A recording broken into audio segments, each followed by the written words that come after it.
everybody, welcome to Baby Talk. I'm your host, Holly Resnick, and today we're going to discuss a topic that is not really easy for parents to talk about. We're talking about sex after baby. You bring home the baby and everything changes. Luckily, we have an expert today who's going to help us navigate this topic. Please welcome to the show, Dr. Julie. Dr. Julie, thanks for being here. You are welcome. It is a sensitive topic, isn't it?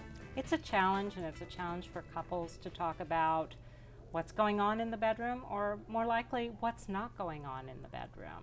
And it's an important topic for couples to know how to talk about. Yes, what's not going on in the bedroom. That's one of the issues, right? That is one of the big issues. Yes, so we met these three great couples that we interviewed, and they were candid with us and good sports, and I want you to meet them. So please welcome our couples. Hi, I'm Adam Anaforian. And I'm Casey Anaforian. And we've been married for almost 3 years. It'll be 3 years in June. We have a 2-year-old, or almost 2-year-old, named Finley. He's just entering the terrible twos, which is always a fun time. Within like a year and a half, we dated, got engaged, got married, got pregnant, had a baby. We don't like to waste time. No. My name's Danelle. We've been married for 10 years this coming August, and we have 2 kids, Nolan, who's 3.5, and Bennett, who's 8 months. And my name is Joel Swift, and yeah, she said it all. My name is William Walker. I'm Aria Walker. And we've been married since September 12th. September 12th, we were married. We met on September 14th. We'll talk about it later. And we have a baby boy who is 6 months old, just about. Mm-hmm. His name's Andrew, and he's super cute. So the first question we asked the couples, Julie, was how has your sex life changed since bringing a newborn into the mix? And this is what they had to say.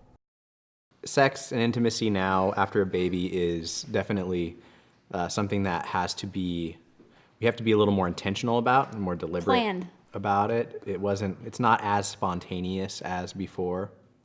But sometimes it is, and that's awesome. But Very, very rare. But very rarely, yeah. Very rare. It's kind of like one of those things where it's, okay, baby's in bed, nap time. We have 45 minutes, maybe, if he doesn't wake up. Let's go.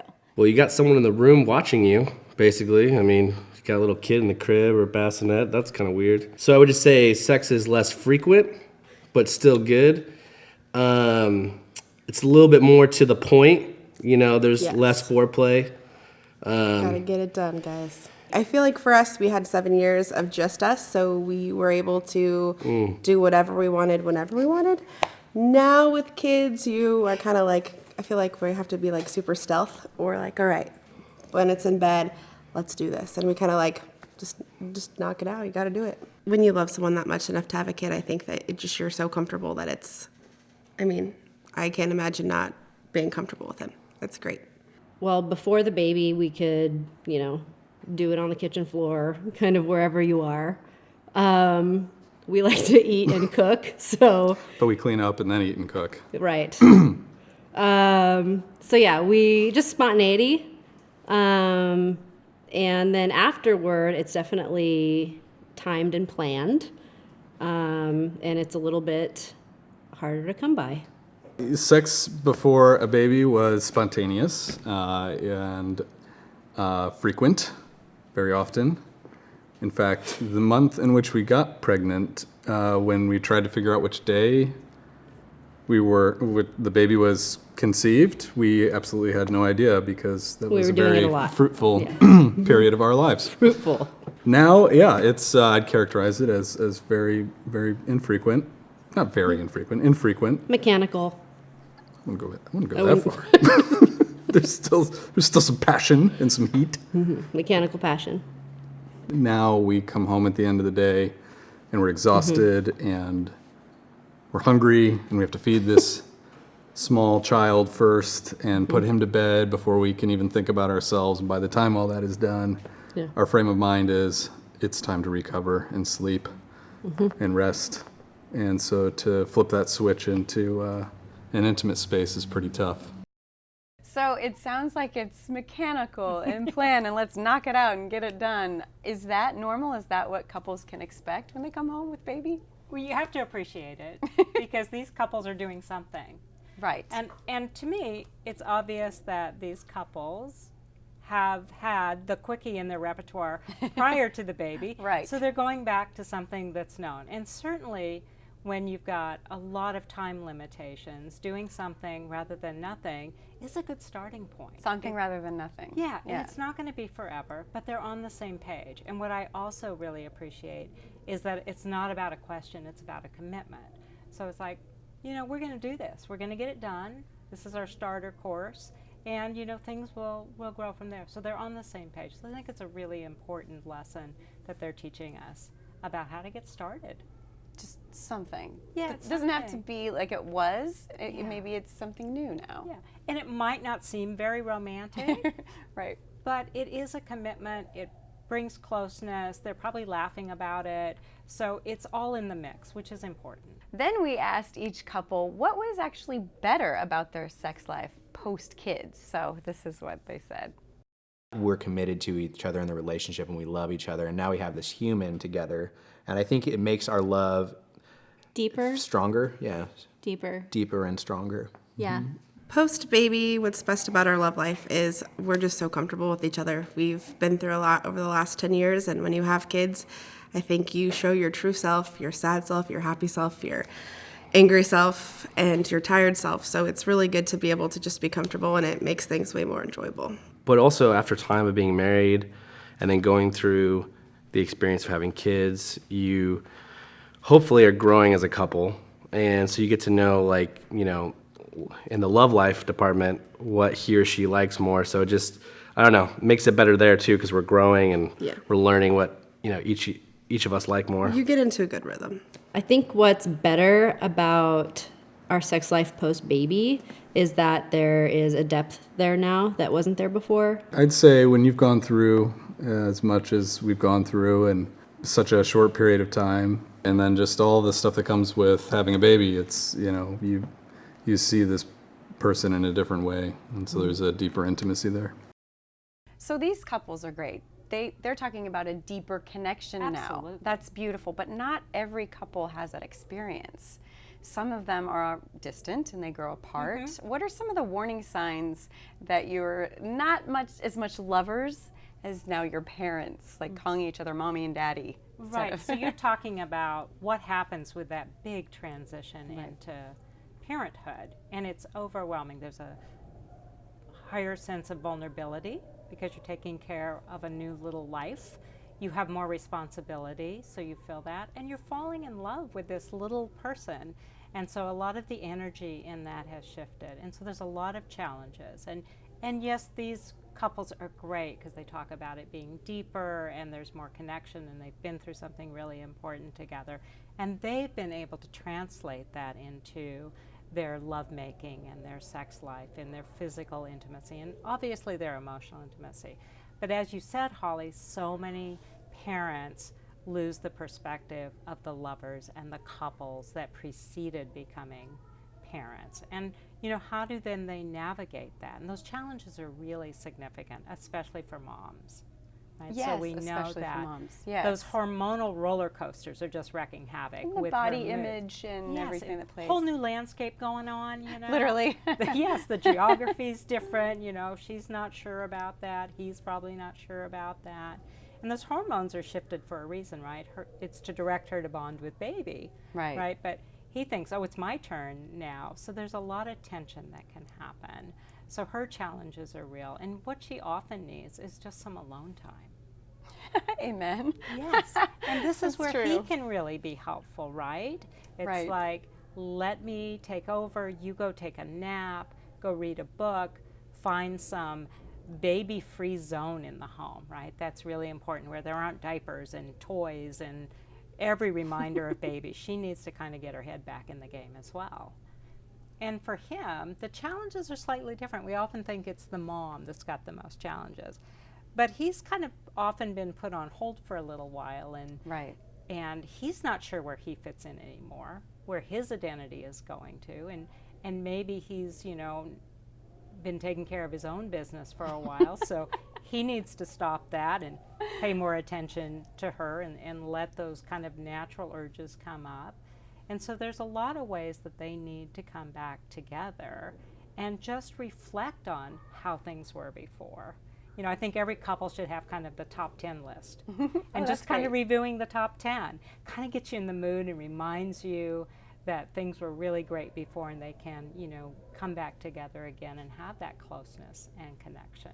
But you had stated there's importance not to try and recreate what was, but to step into something new, better, different, but something new. Don't try and go back. Yeah, and I think that's so important, because if you're trying to recapture something that you had before, it can really set up for a lot of disappointment.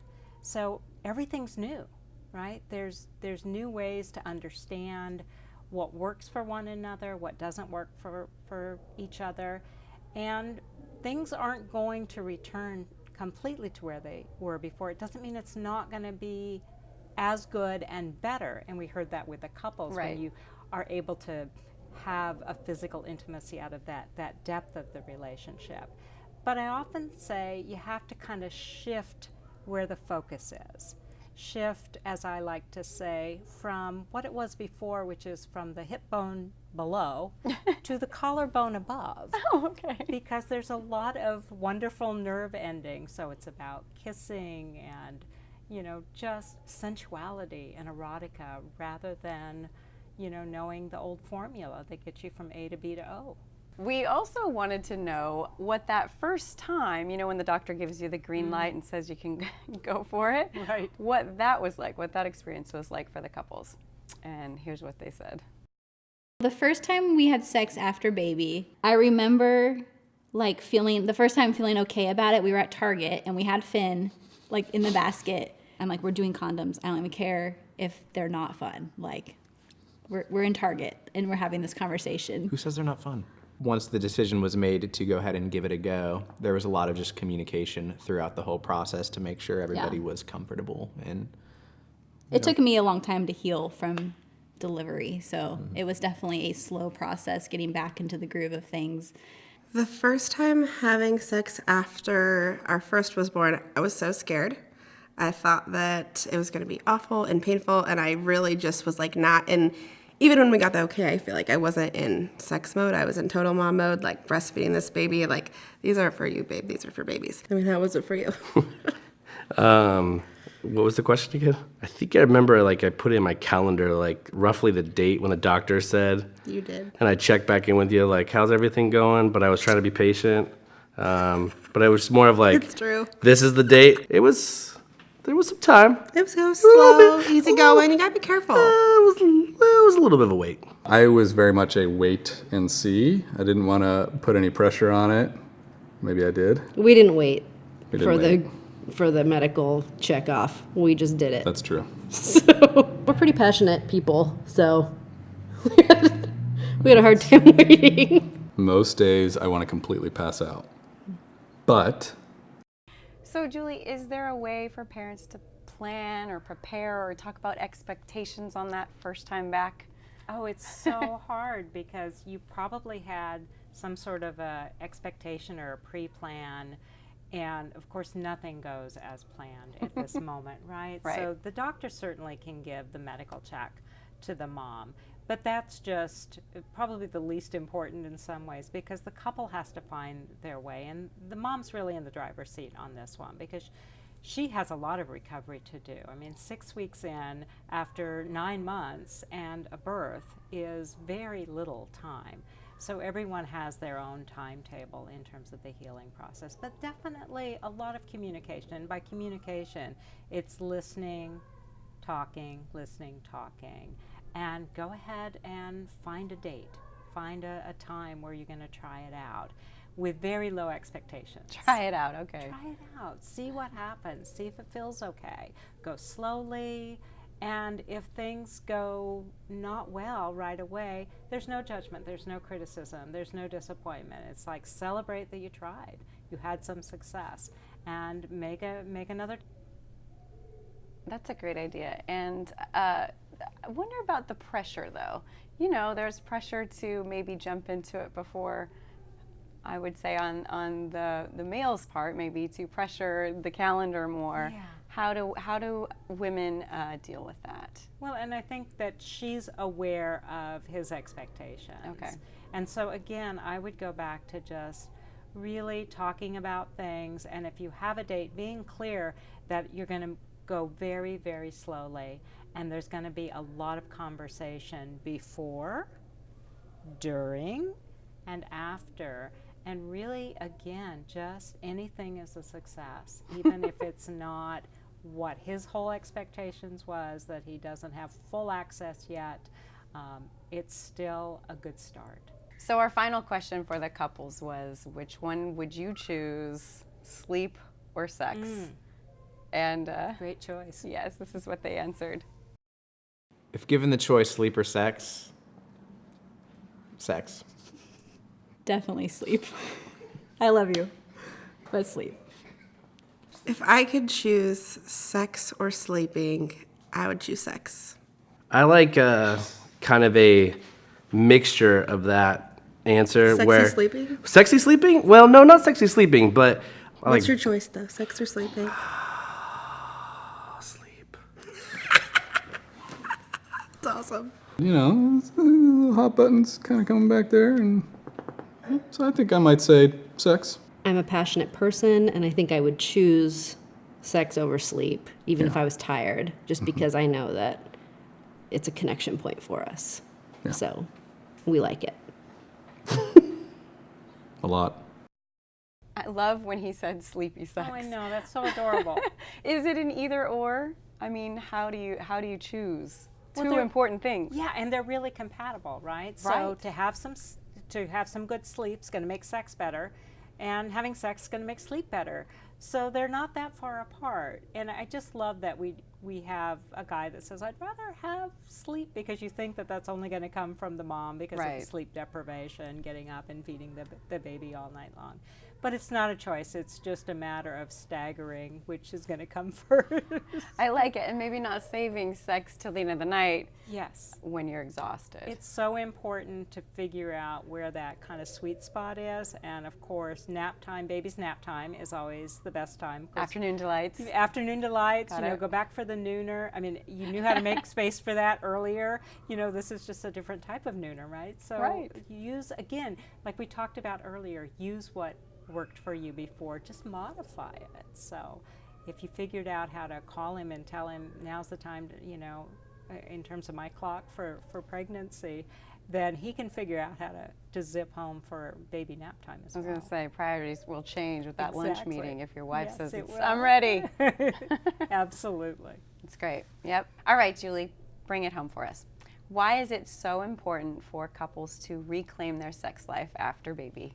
And it is very important. And it's so important for couples to have that special kind of closeness that you have with sexual interaction, that you have with the passion and the playfulness that comes with that. And so it really is what I like to call the nourishment for that, the closeness. I was going to call it the lubrication, but you know, boy. that may be a different topic altogether. But we get it. We get But it. it is that special time that they have together. It's a great stress reducer. It helps promote health, and you know, we have that from the science. We know that. It actually helps promote longevity. It alleviates some of the tension and stress that can happen in relationships when you're trying to figure out this co-parenting. So it really is important for couples to know that, to acknowledge that, and to find their way of being a couple, and not just parents, but having that closeness that started everything, because that's really the cornerstone or the hub of the whole family. So if the couple's in sync, if they're having a good time, if they're feeling closeness and intimacy and appreciation and attraction for each other, everything else in the family is going to flow from that. Thank you so much, Julie. You're welcome. You're the best. You have the best answers. Thanks again to our expert, Dr. Julie, to help us talk about this really important issue, which is what we do here on Baby Talk. So join us next time when we tackle sleep and how to get more of it, how to get your kids to sleep through the night. I'm Holly Resnick, and thanks for watching.